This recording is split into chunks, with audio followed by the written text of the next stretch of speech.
Hey, what's up everyone? Thinkafurr here. Whilst part 2 of the dark history of Paldea is being worked on, I wanted to cover some neat details of the starters of Scarlet and Violet. What are they? What puts the quack in Quaxly? Why does Sprigatito evolve into the furry Phantom of the Opera? Why does Fuecoco chomp? Okay, no, that's, obvious. Anyway, thinkers, let's grab a cup of thonk juice and dive straight into some more Pokemon history together.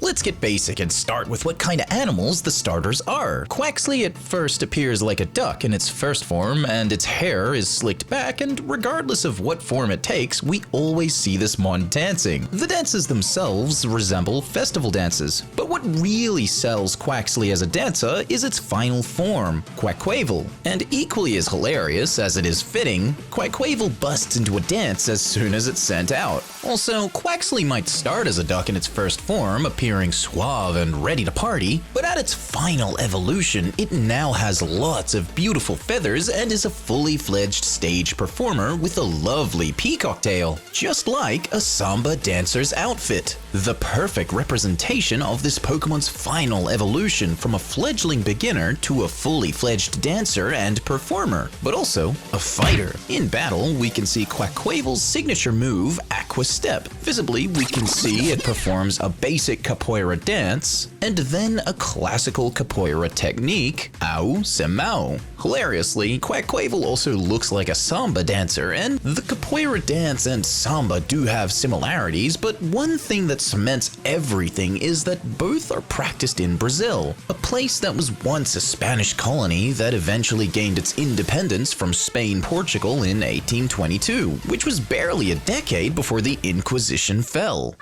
Ah yes, the cute little planty paws kitty cat, Sprigatito. This Pokemon's name tells it all. Sprig is a reference to a plant stem that has been cut that still contains leaves or flowers. The part involving Tito itself derives from a name that translates to saved. It's also a term of endearment used to describe a male friend of the family, whereas Tita is the feminine equivalent. Either way, we don't see Sprigatito or Sprigatita for male and female, but technically it should be.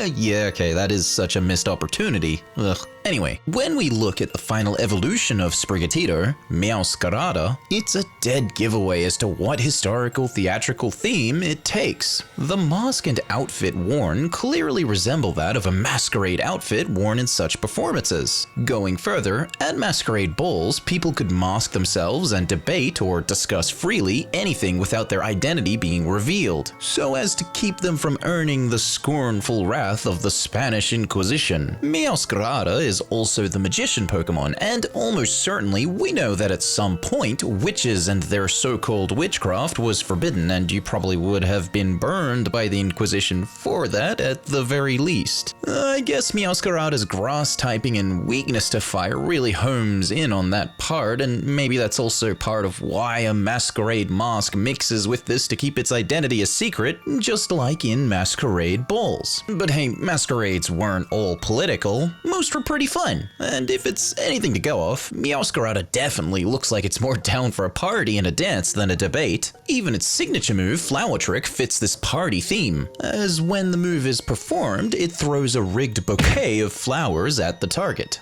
which hilariously just so happens to also be a real tradition used to signify good luck to someone at a wedding, and often, masquerade balls themselves were held for wedding events among other things like carnivals and theater dating all the way back to the 1500s.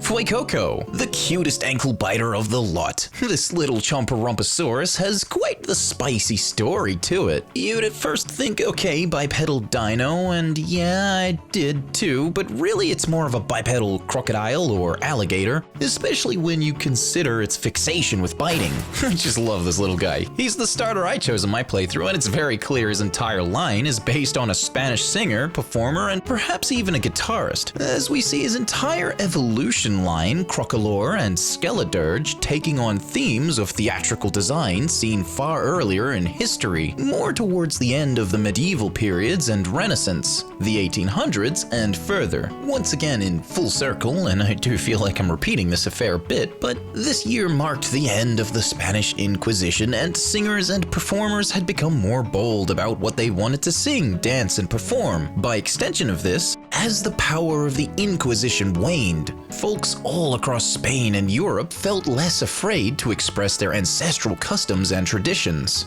Let's go a little deeper and explore that. Fuecoco's final evolution, Skeledirge, has some really neat lore that actually ties into this. The bone mask and typing clearly refers to a Spanish or Mexican holiday known as Dia de Muertos, also referred to as Dia de los Muertos. This holiday's name translates directly to Day of the Dead, and was featured in a very popular modern film called Coco. Great film, by the way, but we don't talk about Bruno. Anyway, this holiday is celebrated by friends and family to honor and commemorate their loved ones who have passed away. And it's so incredibly fitting that the signature move of Skeledirge is also called Torch Song, but better yet, this move causes Skeledirge to create a microphone and launch a fiery bird at the opponent, and that bird is also seen atop Skeledirge's snout. According to Dia de los Muertos tradition, birds are believed to be messengers of the dead. Now, one final thing that ties this fire ghost starter to everything so far is Skeledirge's name. One part in particular is dirge. Dirge by itself means a lament for the dead,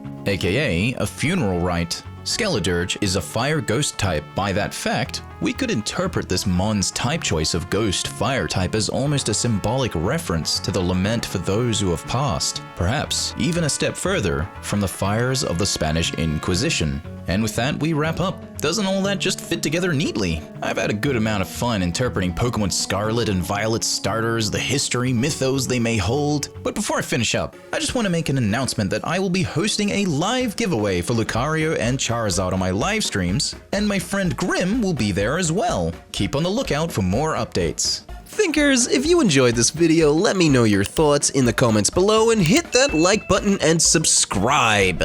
If you want to support the channel's content monetarily, you can join as a member on Patreon or join on YouTube. Both will get your name in the credits and behind the scenes access. Now, before I head out, be sure to share some of that love and support around at my partner's Instagram at ElfSpringArt. Additionally, Elfie is now open for commissions publicly, so if you want something created, again, head down to their Instagram page. Give them a follow. Love ya, Elfie! Thinkers, have a big-brained, thonky day, and be sure to think safe out there. Bye-bye!